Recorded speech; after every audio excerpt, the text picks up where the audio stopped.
الحمد لله نحمده ونستعينه ونستغفره ونؤمن به ونتوكل عليه ونعوذ بالله من شرور أنفسنا ومن سيئات أعمالنا من يهده الله فلا مضل له ومن يضلله فلا هادي له ونشهد أن لا إله إلا الله وحده لا شريك له ونشهد أن سيدنا وسندنا وحبيبنا وشفيعنا ومولانا محمدا عبده ورسوله صلى الله عليه وسلم تسليما كثيرا كثيرا.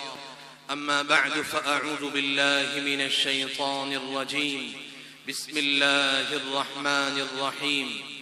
يا أيها النبي إنا أرسلناك شاهدا ومبشرا ونذيرا وداعيا إلى الله بإذنه وسراجا منيرا. وقال الله سبحانه وتعالى: قل هذه سبيلي أدعو إلى الله على بصيرة أنا ومن اتبعني وسبحان الله وما أنا من المشركين. وقال الله سبحانه وتعالى: وأنذر عشيرتك الأقربين. وقال الله سبحانه وتعالى: يا أيها الرسول بلغ ما أنزل إليك وإن لم تفعل فما بلغت رسالته والله يعصمك من الناس. وقال الله سبحانه وتعالى: ومن أحسن قولا ممن دعا إلى الله وعمل صالحا وقال إنني من المسلمين. صدق الله مولانا العلي العظيم. قال النبي صلى الله عليه وسلم: بلغوا عني ولو آية. وقال النبي صلى الله عليه وسلم: الدين النصيحة، أو كما قال عليه الصلاة والسلام. درود شریف پڑھ لیجیے. اللہم صلی علی سیدنا مولانا محمد وعلی آل سیدنا مولانا محمد وبارک وسلم. اللہم صلی علی سیدنا مولانا محمد وعلی آل سیدنا ومولانا محمد وبارک وسلم. اللہم صلی علی سیدنا ومولانا محمد وعلی آل سیدنا ومولانا محمد وبارک وسلم. حضرات علماء اکرام اور بہت ہی عزتوں کے مستحق میرے بزرگوں، جوانوں اور عزیزوں، اور اسٹیج پر تشریف فرما ہم سب کے بڑے حضرت مولانا اسلم جاوید صاحب قاسمی، محتمم مدرسہ فیض علوم، تھانہ ٹیر، رامپور. ماشاءاللہ حضرت کی صدارت میں اور سرپرستی میں پورے ضلع کے اندر سیرت النبی صلی اللہ علیہ وسلم کے پروگرام چل رہے ہیں، اور امت کو ان پروگراموں سے بہت زیادہ نفع بھی ہو رہا ہے. بس اصل بات یہ ہے کہ اللہ تعالی ہم سب کو عمل کی توفیق مرحمت فرمائے. پروگرام برائے پروگرام نہ رہ جائیں، بلکہ پروگرام میں جو چیز واعظ مقرر بیان کر رہا ہے، جو سیرت حضور اکرم صلی اللہ علیہ وسلم کی ہمارے سامنے آ رہی ہے، اس پر عمل ہو تو تب فائدہ ہوتا ہے. اگر عمل نہ ہو تو اللہ رب العزت ایسے لوگوں کو ہدایت بھی نہیں دیتا، اور اللہ تعالیٰ ایسے لوگوں کو دنیا میں کامیاب بھی نہیں کرتا. ماشاءاللہ آج سیرت النبی کا ختم نبوت کے بینر تلے آج نواں پروگرام ہے، اور ماشاءاللہ مختلف سیرت کے عنوان سے حضور اکرم صلی اللہ علیہ وسلم کے تذکرے آپ کے سامنے ہو رہے ہیں. اللہ تعالی ہم سب کو عمل کی توفیق مرحمت فرمائے. ہمارے بزرگوں نے مجھے جو عنوان دیا ہے وہ عنوان ہے حضور اکرم صلی اللہ علیہ وسلم کی داعیانہ صفات. یہ عنوان مجھے دیا گیا ہے. اللہ تعالیٰ سے دعا کرو کہ اس عنوان کے تحت، اس موضوع کے تحت اللہ عمل کی توفیق مرحمت فرمائے. جو بات بھی مجھ سے کہلوائے سب سے پہلے اللہ مجھے بھی توفیق دے اور ہم سب کو اس پر عمل کے ساتھ میں زندگی گزارنے کا اللہ سلیقہ اور ڈھنگ عطا فرما دے۔ میرے بھائیوں، بزرگوں، عزیزوں، حضور اکرم صلی اللہ علیہ وسلم کا دنیا میں آنا آپ کا جو بعثت کا مقصد ہے، بلکہ دیگر انبیاء علیہم السلام کی بعثت کا مقصد کیا تھا؟ اللہ کے بندوں کو اللہ کی طرف بلانا، یہ مقصد ہوتا تھا۔ حضرت آدم علیہ السلام سے لے کر جناب محمد الرسول اللہ صلی اللہ علیہ وسلم تک جتنے بھی اللہ نے پیغمبر بھیجے، رسول بھیجے، سب کا یہی مقصد تھا دنیا میں آنے کا کہ اللہ کے بندوں کو اللہ کی طرف بلانا۔ جو منکرات میں زندگی گزار رہے ہیں انہیں معروفات پر لانا، معروفات کی دعوت دینا، یہ مقصد ہوتا تھا۔ اللہ تعالیٰ نے سب کو ایک سینٹنس دیا، ایک جملہ دیا۔ حضرت آدم علیہ السلام سے لے کر حضرت محمد صلی اللہ علیہ وسلم تک وہ جملہ 12 لفظوں کا ہے، 12 الفاظ کا ہے، وہ بدلا نہیں ہے۔ اسی کی محنت کے لیے اللہ تعالی سارے انبیاء علیہ السلام کو دنیا میں بھیجتا تھا۔ وہ سینٹنس، وہ جملہ، وہ کلمہ ہے لا الہ الا اللہ۔ اسی کی دعوت کو لے کر اللہ تعالیٰ نے سارے انبیاء علیہ السلام کو بھیجا۔ حضرت آدم علیہ السلام سے لے کر حضرت محمد صلی اللہ علیہ وسلم تک سارے انبیاء علیہ السلام کی میدان اور فیلڈ جو تھا وہ یہی تھا، لا الہ الا اللہ، کرنے والی جو ذات ہے اللہ کی ہے۔ اللہ کا غیر اللہ کے بغیر کچھ نہیں کرتا۔ اللہ اپنے غیر کے بغیر سب کچھ کرنے پر قادر ہے۔ دنیا کا نظام اللہ چلاتا ہے، اللہ جلاتا ہے، اللہ کھلاتا ہے، اللہ پلاتا ہے۔ یہی دعوت سارے انبیاء علیہ السلام نے دی ہے۔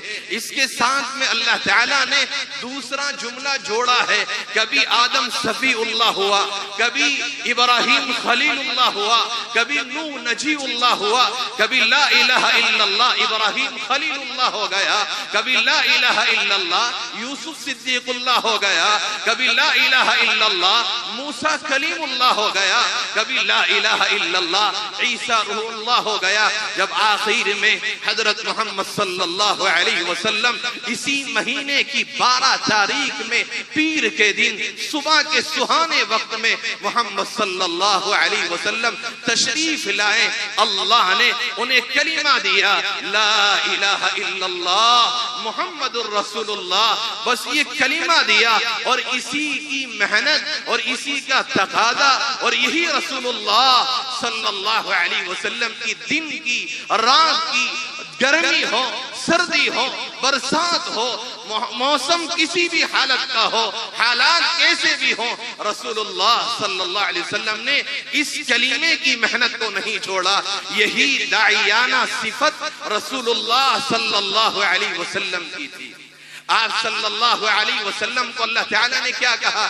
یا ایھا النبی اِنَّا أَرْسَلْنَاكَ شَاهِدًا وَمُبَشِّرًا وَنَذِيرًا وَدَاعِيًا إِلَى اللَّهِ بِإِذْنِهِ وَسِرَاجًا مُنِيرًا۔ اے نبی جی، اے پیغمبر، ہم نے آپ کو ڈرانے والے، اللہ کہتا ہے اپنی طرف بلانے والا میرے حکم سے، اور ساتھ میں فرمایا چراغ بنا کر، سراجم منیرہ بنا کر اللہ رب العزت نے بھیجا تھا۔ یہ 5 صفتیں ہیں، ان میں سے ایک صفت جو میرا موضوع ہے داعی اللہ، یہ رسول اللہ صلی اللہ علیہ وسلم کی صفت تھی۔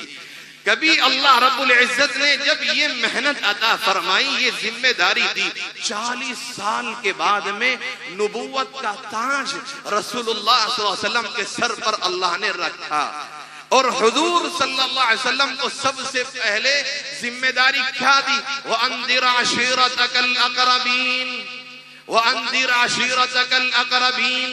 اب نبوت مل گئی، اب ڈراؤ اپنے رشتہ داروں کو، اب ڈراؤ اپنے دوستوں کو، اب ڈراؤ اپنے خاندان والوں کو، اب ڈراؤ قریش کو۔ رسول اللہ صلی اللہ علیہ وسلم اس محنت کو لے کر کھڑے ہو گئے۔ کیا حکم تھا دن کے لیے؟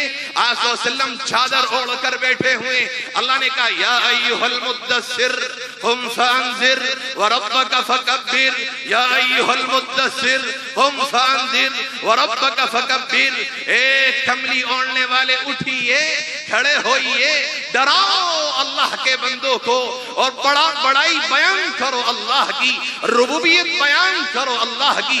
اللہ رب العزت نے یہ سبق دے دیا۔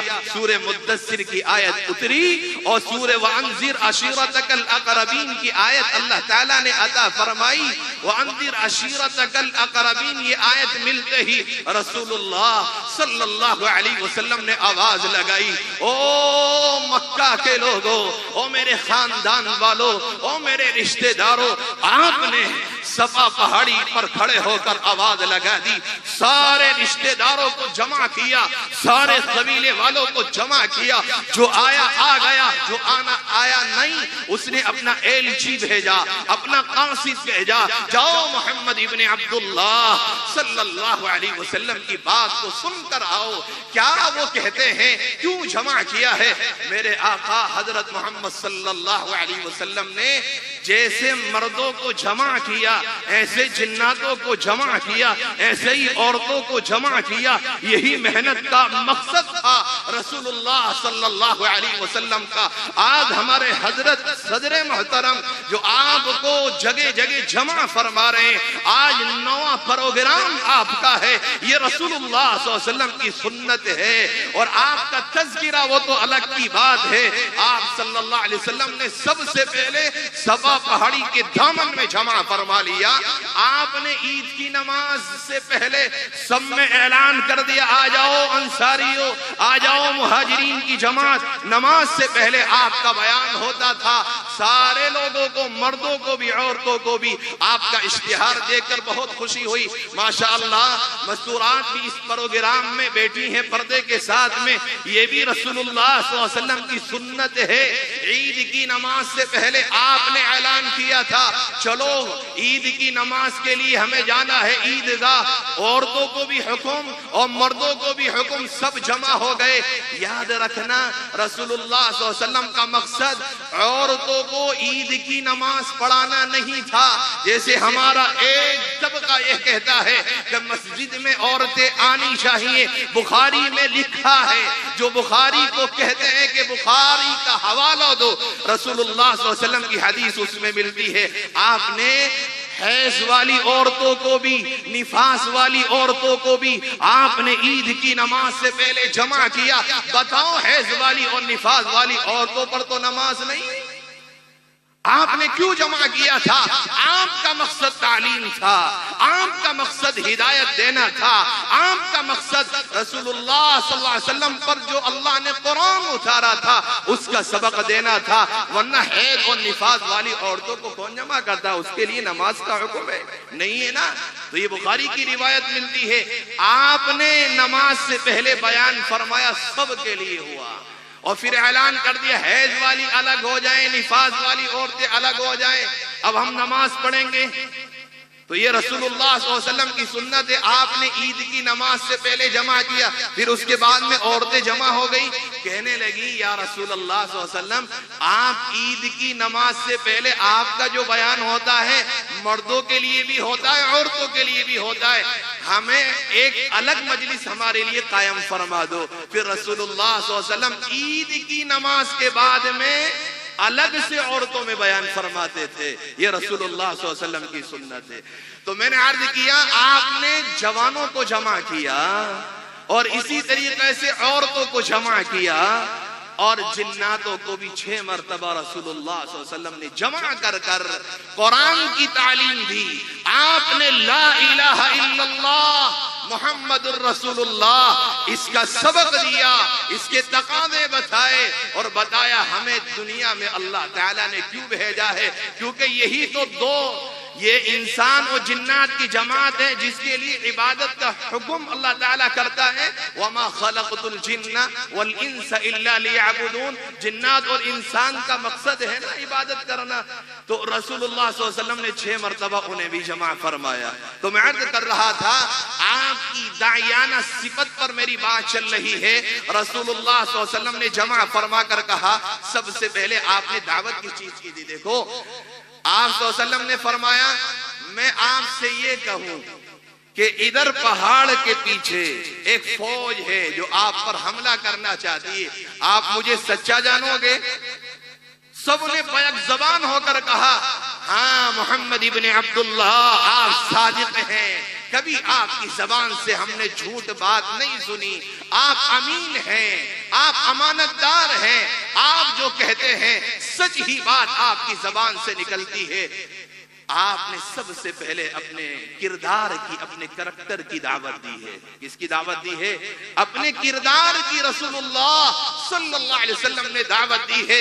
اس لیے جو دین کی محنت کرنے والے ہیں ان کے لیے ایک رسول اللہ صلی اللہ علیہ وسلم کی داعیانہ صفت یہ بھی ہے کہ اپنے اندر کا باطل کو ختم کریں, کہ اپنے اندر جھوٹ نہ ہو, حسد نہ ہو, بغض نہ ہو, عداوت نہ ہو, کینہ نہ ہو, جھگڑے نہ ہو, فساد نہ ہو, پیار بھرا ہوا ہو.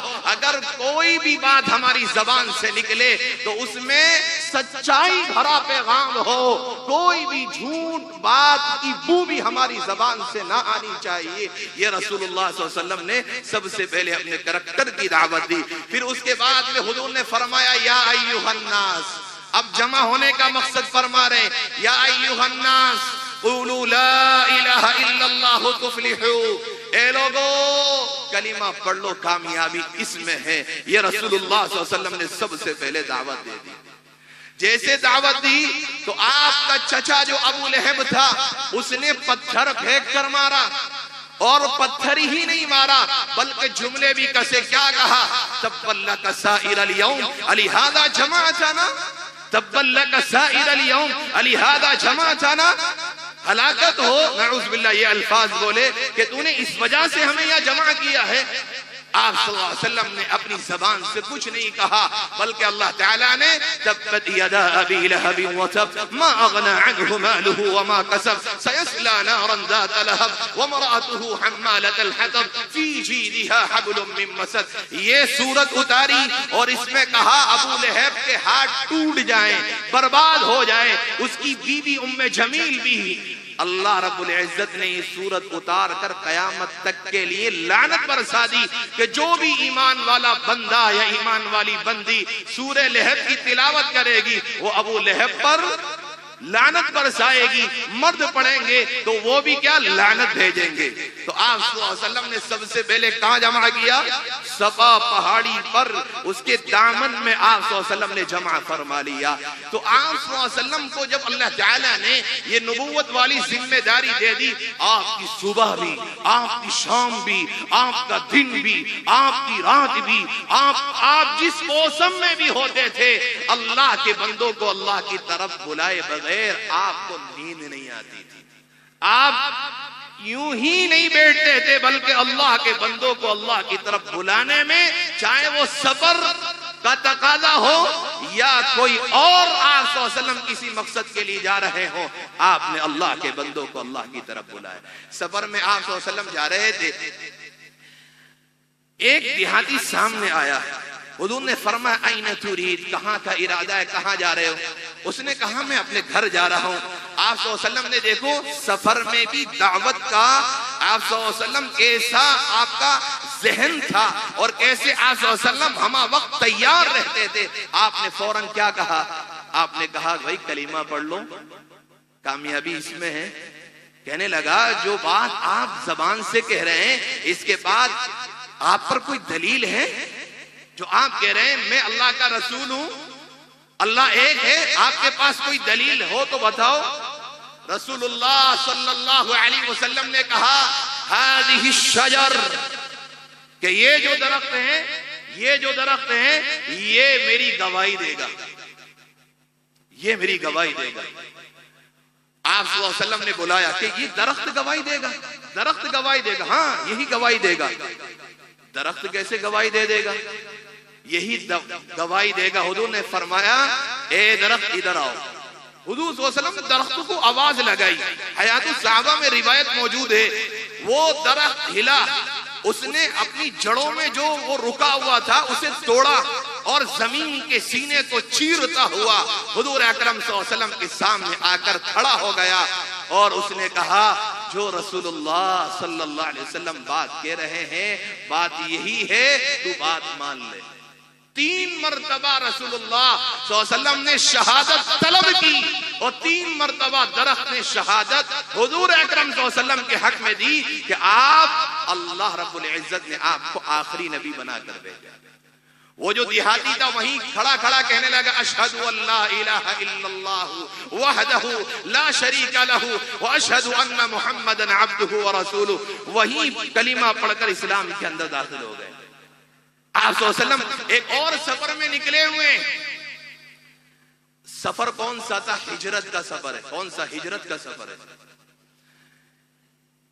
آپ صلی اللہ علیہ وسلم چاہتے یہ تھے میں سوٹ راستے سے مدینہ پہنچ جاؤں, سوٹ راستے سے چلے جاؤں. کیوں سوٹ راستہ آپ اختیار کرنا چاہتے تھے؟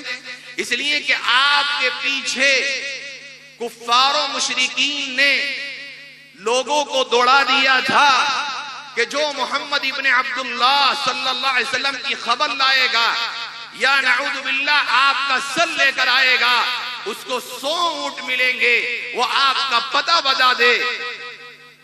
لوگوں نے مال کے لالچ میں رسول اللہ صلی اللہ علیہ وسلم کا تعقب کیا اور آپ صلی اللہ علیہ وسلم کے پیچھے بھاگے. سراقہ ابن مالک آپ صلی اللہ علیہ وسلم کے پیچھے آیا. سیدنا حضرت ابو بکر رضی اللہ عنہ آپ کے ساتھ میں. حضور اکرم صلی اللہ علیہ وسلم سے ابو بکر نے کہا یا رسول اللہ صلی اللہ علیہ وسلم سراقہ ابن مالک آ گیا اور وہ ہمیں گرفتار کر کر لے کر جائے گا, یہ ہمارا پتہ بتا دے گا کیونکہ 100 اونٹوں کا اعلان ہے, مال کے لالچ میں آیا ہے. رسول اللہ صلی اللہ علیہ وسلم نے پیچھے مڑ کر دیکھا اور اللہ سے دعا کی اللہ سراقہ کے شر سے ہماری حفاظت فرما دے. یہ دعا مانگی, زمین پھٹی اور اس کے گھوڑے کے پیر کو زمین نے دبوچا. سراقہ ابن مالک چیخنے لگا اے محمد ابن عبداللہ اللہ سے دعا کرو کہ زمین مجھے چھوڑ دے. آپ صلی اللہ علیہ وسلم نے دعا کی اللہ اسے چھوڑ دے, زمین کو حکم دے کہ زمین اسے چھوڑ دے. اللہ تعالیٰ نے حکم دیا, زمین نے چھوڑ دیا. سراقہ ابن مالک کو جیسے ہی چھوڑا گھوڑے کو اس کے, پھر اس نے پیچھے گھوڑا دوڑا دیا. ابو بکر نے کہا یا رسول اللہ پھر آتا ہے سراقہ. حضور نے فرمایا اے اللہ سراقہ کے شر سے حفاظت فرما, اے اللہ اس کی پکڑ کر لے. جیسے دعا مانگی پھر زمین پھٹی اور گھوڑے کے پیروں کو دبوچا. سراقہ چلانے لگا, چیخنے لگا اے محمد ابن عبداللہ صلی اللہ تعالی علیہ وسلم دعا کر دو زمین مجھے چھوڑ دے, اب میں واپس جاتا ہوں, اب نہیں آؤں گا. حضور نے دعا کی. کتنے رحیم تھے, کتنے شفیق تھے میرے آقا جن کے تذکرے آپ 9 دن سے سن رہے ہیں. یہ محمد صلی اللہ علیہ وسلم کی ذات تھی. ذرا قرآن پڑھو. حضرت موسیٰ علیہ السلام پر تہمت لگی اور قارون نے تہمت لگا دی. ایک عورت کو تیار کیا کیونکہ آپ نے زکوٰۃ کا حکم دیا تو فوراً کہنے لگا میں نے اپنے عقل سے, علم سے, ہنر سے مال کمایا ہے, اب اس میں سے میں کیسے زکوٰۃ نکالوں, مال کو دوسرے لوگوں کو دوں. موسیٰ علیہ السلام سمجھا رہے, بات سمجھ میں نہیں آ رہی. اس نے ایک عورت کو تیار کیا کہ تہمت لگا دے, پیسے اتنے دوں گا. حضرت موسیٰ علیہ السلام نصیحت فرما رہے تھے, لوگ موجود تھے. بھرے مجمع میں قارون نے کہا کہ یہ بتاؤ موسیٰ اگر کسی نے زنا کیا ہو تو اس کی سزا کیا ہے. حضرت موسیٰ علیہ السلام نے سزا کا اعلان کر دیا کہ سزا یہ ہے. فوراً کہنے لگا اگر آپ نے یہ کام کیا ہو تو حضرت موسیٰ علیہ السلام نے کہا میرے لیے بھی یہی سزا ہے. تو کہا یہ عورت ہے، یہ کہتی ہے کہ آپ نے ایسا کیا ہے۔ حضرت موسیٰ علیہ السلام کو جلال آ گیا، فوراً کہا اے عورت اللہ کے عذاب سے ڈر، آخرت سے ڈر، سچ بات بتا کیا ہے تیرے ساتھ میں کیا ہوا ہے۔ اس نے کہا، کانپنے لگی، مفسرین نے لکھا ہے کانپنے لگی، پھر کہا مجھے قارون نے اتنے پیسے دینے کا اعلان کیا ہے کہ تو موسیٰ پر تہمت لگا دے۔ جیسے جلال لایا اور کہا اے اللہ اس کی پکڑ کر لے، زمین پھٹی، فَخَسَفْنَا بِهِ الْأَرْضِ، زمین نے اندر دبوچا اور اندر دھسایا، اس کی سلطنت کو ڈبویا اور اس کے مال کو زمین کے ذرات میں اللہ نے ملا دیا۔ یاد رکھنا حالات کیسے بھی ہو، اللہ رب العزت پر توکل کرنا چاہیے، اللہ پر یقین کرنا چاہیے۔ بس حضور اکرم صلی اللہ علیہ وسلم کی ایک ایک سنت کو زندگی میں لاؤ، اللہ کامیابی دے گا، اللہ کامیابی دے گا، کیونکہ نفع، ہدایت اللہ تعالیٰ نے حضور اکرم صلی اللہ علیہ وسلم کے ایک ایک اسوا میں رکھی ہے۔ تو ادھر تو وہ کہتا ہے اے موسیٰ بچا لے، اے موسیٰ کہ اللہ اور پکڑ اور پکڑ، زمین نے اندر دبوچ لیا، دھسا دیا، سلطنت کے ساتھ ختم ہو گئے۔ ادھر حضرت محمد صلی اللہ علیہ وسلم میں کتنے رحیم ہیں، تیسری مرتبہ بھی اس نے تعاقب کیا، حضور نے اللہ سے دعا کی اللہ اسے چھوڑ دے۔ حضور نے کہا تو 100 اونٹوں کے لالچ میں آ کر ہمارا تعاقب کرتا ہے، یاد کر اس وقت کو جب ایران کے بادشاہ کے سونے کے کنگن تیرے ہاتھ میں ہوں گے، وہ کیا دور ہوگا، تو 100 اونٹوں کے لالچ میں ہمارا تعاقب کر رہا ہے۔ سراقہ ڈرنے لگا، کہنے لگا میں اب واپس جاتا ہوں، جو بھی راستے میں ملے گا اسے کہوں گا محمد ابن عبداللہ میں دور تک تلاش کر کر آیا ہوں، نہیں ملے ہیں۔ کلمہ پڑھا، اسلام کے اندر داخل ہوا، واپس ہو گیا۔ اس واقعے کو پورا کر لیجئے، رہ جائے گا سراقہ ابن مالک رضی اللہ تعالیٰ عنہ بیمار ہو گئے، ابھی ایران فتح نہیں ہوا تھا، حضور اکرم صلی اللہ علیہ وسلم دنیا سے تشریف لے گئے، حضرت ابو بکر رضی اللہ عنہ کے زمانے میں ہی فتح نہ ہوا، حضرت عمر رضی اللہ عنہ کے زمانے میں ایران فتح ہو گیا، اور اس سے پہلے سراقہ ابن مالک کیا بیمار ہو گئے، اور بہت زیادہ بیمار، چارپائی پر۔ لوگ آپس میں مشورہ کرنے لگے بھی سراقہ ابن مالک جو ہے بیمار ہیں اور قریب ہیں ان کا وقت دنیا سے رخصت ہونے کا، چلو عیادت کے لیے چلتے ہیں۔ لوگ جمع ہوئے اور سراقہ ابن مالک رضی اللہ عنہ کے گھر پر پہنچے، وہ ان کی عیادت کے لیے۔ کہا کیسے آنا ہوا؟ کہ ہمیں پتا چلا ہے کہ آپ کو بہت زیادہ بیماری نے گھیر رکھا ہے، آپ اللہ کی طرف جانے والے ہیں۔ تو ڈنڈا اٹھا لیا، کہنے لگے نا میں ابھی مرنے والا نہیں ہوں، میں ابھی مرنے والا نہیں ہوں۔ محمد صلی اللہ علیہ وسلم نے پیشین گوئی کی تھی کہ وہ وقت کیا ہوگا، اس وقت کو یاد کرو سراقہ جب ایران کے بادشاہ کے کنگن تمہارے ہاتھ میں ہوں گے، کہ ابھی وہ وقت نہیں آیا، میں مرنے والا نہ ہوں، جاؤ یہاں سے بھاگو۔ سب کو بھگا دیا۔ ایسا یقین تھا محمد صلی اللہ علیہ وسلم کی پیشین گوئی پر اور آپ کے طریقے پر اور آپ کے نکلے ہوئے ورڈ اور جملوں پر صحابہ رضی اللہ عنہم اجمعین کا۔ سراقہ ابن مالک رضی اللہ تعالی عنہ کو پیشین گوئی دے دی حضور نے۔ اب حضرت عمر رضی اللہ عنہ کے زمانے میں یہ ایران فتح ہوا، مال خوب آیا اور پوری فہرست کاغذ پر لکھ کر حضرت عمر رضی اللہ عنہ کو پیش کی گئی۔ عمر رضی اللہ عنہ نے کہا لاؤ دکھاؤ، اور اس میں سونے کے کنگن لکھے ہوئے نہیں تھے۔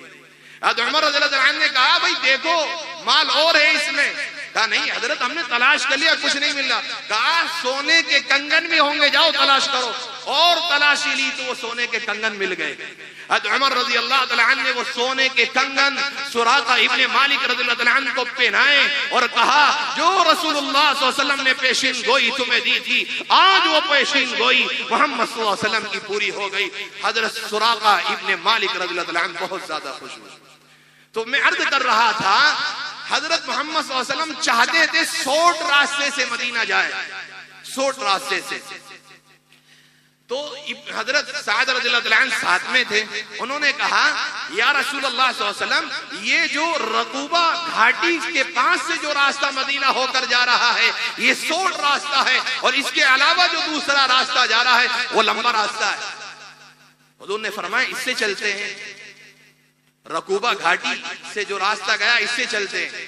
اس نے کہا، حضرت سعد رضی اللہ عنہ نے کہا یا رسول اللہ صلی اللہ علیہ وسلم وہاں قبیلے بنو اسلم کے 2 ڈاکو رہتے ہیں، ادھر کوئی نہیں جاتا، کوئی نہیں گزرتا۔ رسول اللہ صلی اللہ علیہ وسلم نے کہا ہم اسی راستے سے جائیں گے، اسے اسی راستے سے جائیں گے۔ حضرت محمد صلی اللہ علیہ وسلم ہیں، ابو بکر رضی اللہ تعالیٰ عنہ ہیں اور سعد رضی اللہ تعالیٰ عنہ ہیں، تینوں جا رہے ہیں۔ جیسے قبیلہ بنو اسلم کے 2 ڈاکو سامنے آئے، انہوں نے کہا ھذا الیمانی، یہ یمنی لوگ آ گئے۔ حضور اکرم صلی اللہ علیہ وسلم قریب ہوئے، آپ نے، میں نے عرض کیا موضوع یاد رکھنا، آپ نے فوراً دعوت دے دی۔ ان کا نام ملتا ہے المہانان۔ المہانان، حضور اکرم صلی اللہ علیہ وسلم نے کہا کہ المہانان تم کلمہ پڑھ لو، اور یہ جو چیز تم نے اختیار کر رکھی ہے، کام جو اختیار کر رکھا اسے چھوڑو۔ حضرت محمد صلی اللہ علیہ وسلم کی دعوت پر المہانان، ان دونوں ڈاکوؤں نے کلمہ پڑھ لیا اور فوراً اسلام کے اندر داخل ہو گئے۔ تو میں عرض کر رہا تھا آپ صلی اللہ علیہ وسلم سفر میں بھی حضر میں بھی آپ نے دعوت کی محنت کو، آپ نے اللہ کے بندوں کو اللہ کی طرف بلانا، اور اللہ رب العزت نے جو تقاضا اور جو دین کی محنت اور جو بعثت کا مقصد رسول اللہ صلی اللہ علیہ وسلم کو بتایا تھا، حضور نے اس مقصد کو نہیں چھوڑا۔ کیوں چھوڑتے؟ کیونکہ اللہ کی وارننگ تھی۔ کیا وارننگ تھی؟ یا ایھا الرسول بلغ، یا ایھا الرسول بلغ ما انزل الیک وان لم تفعل فما بلغت رسالتہ واللہ یعصمک من الناس۔ اے رسول محمد صلی اللہ علیہ وسلم، جو ذمہ داری ہم نے آپ کو دی ہے نبوت کی، اگر آپ نے اس ذمہ داری کو پورا نہیں کیا تو آپ نبوت کا حق ادا کرنے والے نہیں ہوں گے۔ یہ محنت رسول اللہ صلی اللہ علیہ وسلم نے اتنی کی ہے کہ اللہ کی طرف سے جیسے وارننگ ملی تھی کہ آپ صلی اللہ علیہ وسلم سفر میں بھی حضر میں بھی ہر وقت اللہ کے بندوں کو اللہ کی طرف بلانے میں اپنے وقت کو لگا رہے ہیں، اور اسی طریقے سے اللہ کے نبی صلی اللہ علیہ وسلم ایک ایک امتی کے لیے اتنا تڑپتے تھے، اتنا تڑپتے تھے، ایسا کوئی نبی نہیں تڑپا، اور اتنا ستایا گیا ایسے کسی نبی کو نہیں ستایا گیا۔ رسول اللہ صلی اللہ علیہ وسلم خود فرماتے جتنا مجھے اس دین کے بارے میں ڈرایا گیا، ستایا گیا، مارا گیا، تکلیفیں دی گئی، اور دیگر انبیاء علیہ السلام کو نہیں دی گئی۔ ایک ایک امتی کے بارے میں رسول اللہ صلی اللہ علیہ وسلم کی فکر ہے کہ یہ کلمہ پڑھ لے۔ اپنے چچا ابو طالب کو دعوت دینے کے لیے حضور اکرم صلی اللہ علیہ وسلم نے کئی مرتبہ کوشش کی ہے۔ حضرت علی فرماتے ہیں ایک مرتبہ گھاٹی میں ہم دونوں نماز پڑھ رہے تھے، حضور اکرم صلی اللہ علیہ وسلم اور میں۔ حضرت علی فرماتے ہیں کہ ابا جان آ گئے، ابو طالب کہنے لگے کیا کر رہے ہو؟ کہ نماز پڑھ لیں۔ حضرت علی فرماتے ہیں نماز کا حکم آنے سے پہلے 6 سال پہلے ہم نے نماز شروع کر دی تھی۔ حیات الصحابہ میں روایت موجود ہے۔ تو حضرت علی رضی اللہ تعالیٰ عنہ فرماتے ہیں حضور اکرم صلی اللہ علیہ وسلم نے ابا جان کو دعوت دے دی، ابو طالب کو کلمہ پڑھ لو۔ انہوں نے کہا میں نہیں پڑھ سکتا۔ کہنے لگے یہ جو تم کام کر رہے ہو نا، نماز جو پڑھو کے اچھا کام ہے، اچھی بات ہے، لیکن یہ ہم سے نہیں ہوگا کہ تمہاری ناک زمین میں ہو اور سرین اوپر ہو، یہ ہم سے نہیں ہوگا۔ حضرت علی رضی اللہ تعالیٰ عنہ بیان کرتے ہوئے ایک مرتبہ خوب ہنسنے لگے اور اس واقعے کو بیان کیا۔ تو آپ صلی اللہ علیہ وسلم نے گھاٹی میں علی رضی اللہ تعالیٰ عنہ کے ساتھ عبادت کرتے ہوئے چچا پہنچے تو وہاں بھی آپ صلی اللہ علیہ وسلم نے دعوت دے دی۔ جس وقت میں دنیا سے جانے کا وقت چچا ابو طالب کا ہے، آپ صلی اللہ علیہ وسلم آ گئے اور آنے کے بعد چچا سے کہے چچا کانی میں ہی کلمہ پڑھ دو، اللہ کے یہاں آپ کے بارے میں حجت کام